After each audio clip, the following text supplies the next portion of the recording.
So, hello everyone. Hope all of you are fine. So, welcome in my YouTube channel once again. तो आज का जो हमारा topic है again it is from the general organic chemistry series and the topic is electronic displacements in a covalent bond. तो electronic displacements in a covalent bond means कि अभी आप लोगों को ये चीज़ तो क्लियर है कि कोवेलेंट बॉन्ड क्या होता है ना। तो कोवेलेंट बॉन्ड में किस तरह से इलेक्ट्रॉनिक डिस्प्लेसमेंट्स पॉसिबल हैं। तो दो तरह से इलेक्ट्रॉनिक डिस्प्लेसमेंट होते हैं in the covalent bond. First is the inductive affect और सेकंड जो दूसरा है उसको हम कहते हैं इलेक्ट्रोमैग्नेटिक अफेक्ट। तो हम एक एक करके दोनों को डिस्कस करेंगे। तो फर्स्ट जो है व्हाट इज इंडक्टिव अफेक्ट। तो इंडक्टिव अफेक्ट क्या होता है। तो जैसे आप लोगों ने एग्जाम्पल आपने एल्काइल हैलाइड का एग्जाम्पल पढ़ा है जैसे कि CH3X। सो इसमें अगर हम इसको we can write it like this also कि इस कार्बन के साथ यहाँ पर 3 हाइड्रोजन एटम अटैच हैं by the single covalent bond and then एक हेलाइड आयन है, हेलाइड या हेलोजन एटम है, X है जो कार्बन के साथ अटैच है with a single covalent bond. तो देन इस केस में क्या होता है कि लाइक कि पहले हम लेट मी यहाँ से रीड करके देन आई विल एक्सप्लेन कि when ever an electron withdrawing group और atom X is attached to the end of the saturated carbon chain, the sigma electrons of the CX bond are attracted by or displaced towards the more electronegative halogen atom. X atom or group acquires a partial negative charge delta minus and C1 carbon मतलब carbon number 1 acquires a partial positive charge delta plus. तो हम इसको जो है ऐसे समझते हैं कि जब भी कोई इलेक्ट्रॉन विड्रॉइंग ग्रुप या एटम X, तो हमने जो ये एग्जांपल लिया है मिथाइल हैलाइड, इसमें ये this X is the halogen atom और ये आपका halogen atom can be fluorine, chlorine, bromine, iodine, ये कुछ भी हो सकता है। तो ये क्योंकि these halogen atoms fluorine, chlorine, bromine, iodine, they are having the higher electronegativity। इनकी इसकी हेलोजन एटम्स की इलेक्ट्रोनेगेटिविटी जो है वो हायर होती है then in the comparison of this carbon atom. So then इसकी वजह से क्या होगा, इलेक्ट्रॉन नेगेटिविटी मीन्स कि इस हेलोजन एटम की जो है टेंडेंसी होती है to pull the electron towards itself ना, वो अपनी तरफ जो ये कार्बन और हाइड्रोजन के बीच जो सिंगल बॉन्ड है जिसको हम सिग्मा बॉन्ड भी कहते हैं, तो इस बॉन्ड के इलेक्ट्रॉन्स को because of the higher electronegativity this halogen atom pulls towards itself। तो इस तरफ अपनी तरफ पुल करता है, इसलिए इसके ऊपर पार्शियल नेगेटिव चार्ज आ जाता है एंड कार्बन के ऊपर पार्शियल पॉजिटिव चार्ज आ जाता है। तो इसी को हम जो है इंडक्टिव अफेक्ट कहते हैं। सो इंडक्टिव अफेक्ट जैसे अभी मैंने पढ़ा कि ये जो है इंडक्टिव अफेक्ट कहाँ पे होता है, when the x group electron withdrawing group और एटम, ये एक्स हेलोजन एटम हो सकता है या और भी कोई ऐसे ग्रुप हो सकते हैं लाइक कि NO2 ग्रुप, नाइट्रो ग्रुप, जो कि इलेक्ट्रॉन विड्रॉइंग ग्रुप है ना। तो जब ये इस तरह का इलेक्ट्रॉन विड्रॉइंग ग्रुप अटैच होता है to the end of the saturated carbon chain. ये सैचुरेटेड कंपाउंड्स में ही इंडक्टिव इफेक्ट देखने को मिलता है और ये इलेक्ट्रॉन विथड्रॉइंग ग्रुप अटैच होना चाहिए eight the end of the carbon chain. ठीक है, तभी हमें ये इंडक्टिव इफेक्ट देखने को मिलेगा। सो देन यहाँ पे होप ये चीज़ आपको यहाँ पे क्लियर हो गई होगी। So this type of displacement of sigma electrons along a saturated carbon chain whenever an electron withdrawing, ये खाली इलेक्ट्रॉन विथड्रॉइंग के केस में नहीं होता है, अगर even electron donating group attach है, एक्स की जगह अगर कोई इलेक्ट्रॉन डोनेटिंग ग्रुप अटैच है तो उस केस में भी हमें ये इंडक्टिव इफेक्ट देखने को मिलता है। सो दोनों केस में ही ये पॉसिबल होता है। तो but the next point is कि जैसे जैसे हम जो है, जैसे ये this X group is attach to the C1 carbon atom और इसके पीछे ये जो हमारा मॉलिक्यूल है it is having the 4 carbon atom की चेन है ना, 4 कार्बन एटम की चेन है, सैचुरेटेड चेन है। तो ये C1 कार्बन पे जो पॉजिटिव चार्ज डेवलप होगा वो जो है उसको हम शो करेंगे विद डेल्टा प्लस। बट ये पॉजिटिव चार्ज इलेक्ट्रॉन का पुल towards this electron withdrawing group will also be from this C2C1 bond। तो ये C2C1 bond जो है सिंगल बॉन्ड है, इसके भी इलेक्ट्रॉन्स को ये अपनी तरफ पुल करेगा। इन द सेम वे ये जो C3C2 के बीच जो बॉन्ड है इसके भी इलेक्ट्रॉन को पुल करेगा। सेम वे C4C3 के बीच जो इलेक्ट्रॉन का जो के बीच में जो सिंगल बॉन्ड है इसके इलेक्ट्रॉन्स को भी अपनी तरफ पुल करेगा। बट जैसे जैसे हम इस इलेक्ट्रॉन विथड्रॉइंग ग्रुप से दूर होते जाते हैं, मीन्स कि जैसे जैसे हम we go towards the end of the chain, वैसे वैसे ये इलेक्ट्रॉन पुल करने की टेंडेंसी बहुत कम होती जाती है, डिक्रीज होती जाती है। तो we can say it in the, हम इसको क्या कह सकते हैं कि I effect weakens steadily with increasing distance from the substituent electron withdrawing or electron donating and actually becomes negligible after 3 carbon atoms। कि ये जो आई अफेक्ट है ये जो है डिस्टेंस बढ़ने के साथ साथ हम यहाँ भी समझ लेते हैं कि ये जो हमने अभी पढ़ा कि जो आई अफेक्ट है ये हम जितना हम लेफ्ट साइड में, जितना हम इस साइड जाएंगे, जितना हम ये इस एक्स ग्रुप से, ये एक्स ग्रुप कुछ भी हो सकता है, इलेक्ट्रॉन विथड्रॉइंग हो सकता है, इलेक्ट्रॉन डोनेटिंग हो सकता है, इस ग्रुप से हम जितना दूर जाएंगे, जितना डिस्टेंस बढ़ता जाएगा उतना ज़्यादा ये आई इफेक्ट जो है वो वीक होता जाएगा और ये नेग्लिजिबल हो जाता है आफ्टर द 3 कार्बन एटम्स। मतलब ये जो है ये C3 है, C1 C2 C3, तो C3 के बाद जो है मतलब इस कार्बन एटम पे इट बिकम्स नेग्लिजिबल हाँ, तो 4th नंबर कार्बन एटम पे ये नेग्लिजिबल हो जाता है। और ये जो आई इफेक्ट है, सॉरी जो आई इफेक्ट है, इंडक्टिव इफेक्ट है, ये भी 2 तरह के होते हैं। फर्स्ट जो होता है 2 तरह के होते हैं। फर्स्ट जो है ये minus I effect and second is the plus I effect. Minus I effect तब कहते हैं जब कार्बन की जो चेन है उसके एंड पे जो एक्स ग्रुप अटैच है, that is the electron withdrawing group. जब ये एक्स जो सब्स्टिट्यूएंट है ये इलेक्ट्रॉन विथड्रॉइंग ग्रुप होता है जो कि अपनी तरफ इलेक्ट्रॉन को पुल करता है, जिसकी वजह से इसके ऊपर माइनस डेल्टा चार्ज आ जाता है, तब हम इसको कहते हैं minus I effect.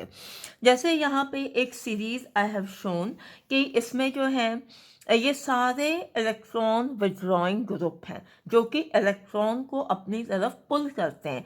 Nitro group, cyanide group, carboxylic group, fluoro, chloro, bromo, iodo, and then hydrogen.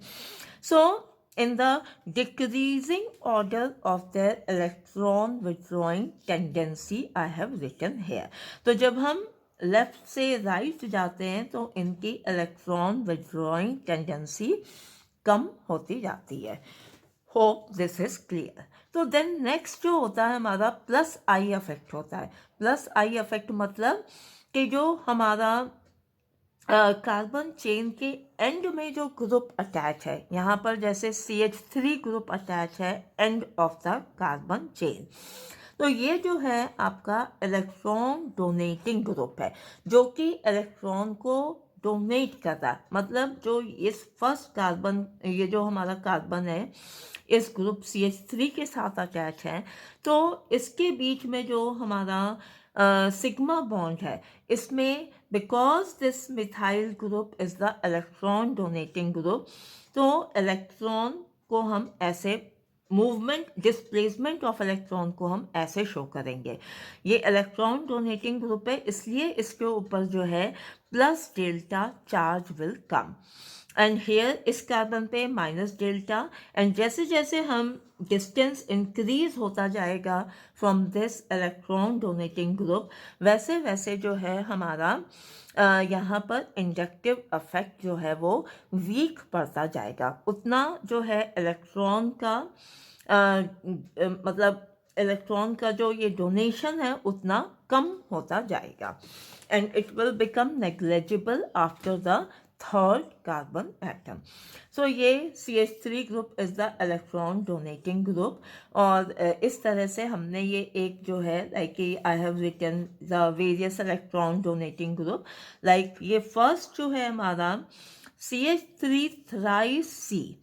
सो इसमें सबसे ज़्यादा कैपेसिटी होती है और इलेक्ट्रॉन डोनेशन की, क्योंकि इस कार्बन पे अगर आप देखो on this carbon atom 3 methyl group attach है, CH3 थ्राइस.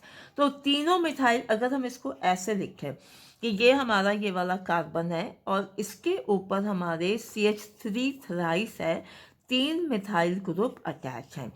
तो अभी जैसे हमने पढ़ा यहाँ पे कि CH3 ग्रुप की इलेक्ट्रॉन डोनेशन की टेंडेंसी होती है, तो क्या होगा इस केस में, ये तीनों मिथाइल ग्रुप इलेक्ट्रॉन डोनेट करेंगे टू दिस कार्बन. तो इसलिए जो है ये हाईली सबसे ज़्यादा इसकी टेंडेंसी है ऑफ द इलेक्ट्रॉन डोनेशन. अगर हम नेक्स्ट देखें CH3 2 CH, तो अब क्या है कि इस कार्बन पे ओनली 2 मिथाइल ग्रुप अटैच है, तो इट इज़ वेरी ऑब्वियस कि इसकी इलेक्ट्रॉन डोनेशन की टेंडेंसी कम होगी. एंड नेक्स्ट में इस कार्बन पे ओनली 1 मिथाइल ग्रुप अटैच है, तो इसकी इलेक्ट्रॉन डोनेशन की टेंडेंसी और कम होगी. एंड देन अगर हम CH3 देखें, यहाँ पे कोई भी मिथाइल ग्रुप नहीं है, तो then it will decrease. And further for the deuterium and further for hydrogen atom, इनकी इलेक्ट्रॉन डोनेशन की टेंडेंसी डिक्रीज होती जाएगी. And this is called the plus I effect, कि जो हमारा X ग्रुप अटैच है at the end of the carbon chain, वो electron donation का काम करता है, जिसकी वजह से उसके ऊपर plus charge, plus delta charge develop होता है और हम उसको फिर प्लस आई इफेक्ट कहते हैं. तो अभी तक आपको क्लियर हो गया होगा कि जो ये आई इफेक्ट है, इंडक्टिव इफेक्ट है, ये इसके लिए जो है वो सैचुरेटेड कार्बन चेन होनी चाहिए. मतलब कि ये सैचुरेटेड कार्बन के सैचुरेटेड मॉलिक्यूल्स में ही सिर्फ आपको आई इफेक्ट देखने को मिलता है. सो अब हम नेक्स्ट देखते हैं जो सेकंड टाइप का जो हमारा तरह का जो इफेक्ट जो हमने पढ़ा था. अच्छा, before going to next electromagnetic effect, तो ये इंडक्टिव इफेक्ट जो है ये हमारा परमानेंट अफेक्ट है। जो अभी हमने पढ़ा, inductive effect is a permanent effect and it is responsible for high melting point, boiling point and dipole moment of polar compounds. तो ये मॉलिक्यूल्स में रिस्पॉन्सिबल होता है inductive effect for higher melting point, boiling point and dipole moment of the polar compounds. अब हम इसके बाद next type पे आते हैं जिसको हम कहते हैं इलेक्ट्रोमेरिक अफेक्ट। सो इलेक्ट्रोमेरिक अफेक्ट जो होता है ऐसे ऑर्गेनिक कंपाउंड्स में होता है जिसमें मल्टीपल बॉन्ड होते हैं, मतलब डबल बॉन्ड है या ट्रिपल बॉन्ड है, ओके।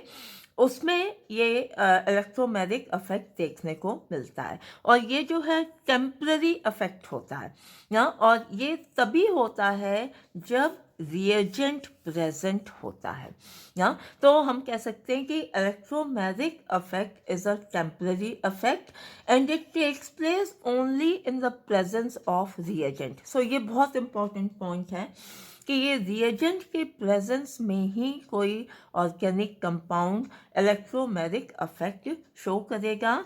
और ऐसे कंपाउंड्स जिसमें मल्टीपल बॉन्ड्स होते हैं, डबल बॉन्ड, ट्रिपल बॉन्ड, तभी जो है वो in the presence of reagent कह लो या in the presence of an attacking reagent ना, तभी जो है ये इलेक्ट्रोमेरिक अफेक्ट शो करेगा।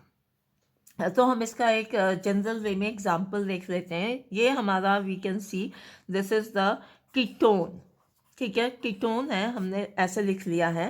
तो कीटोन में वी नो कि इसमें कार्बन और ऑक्सीजन के बीच में डबल बॉन्ड होता है एंड कार्बन एंड ऑक्सीजन के बीच में डबल बॉन्ड होता है। और जब रिएजेंट हम ऐड करते हैं तो रिएजेंट ऐड करने से क्या होता है कि there is a shift of this electrons.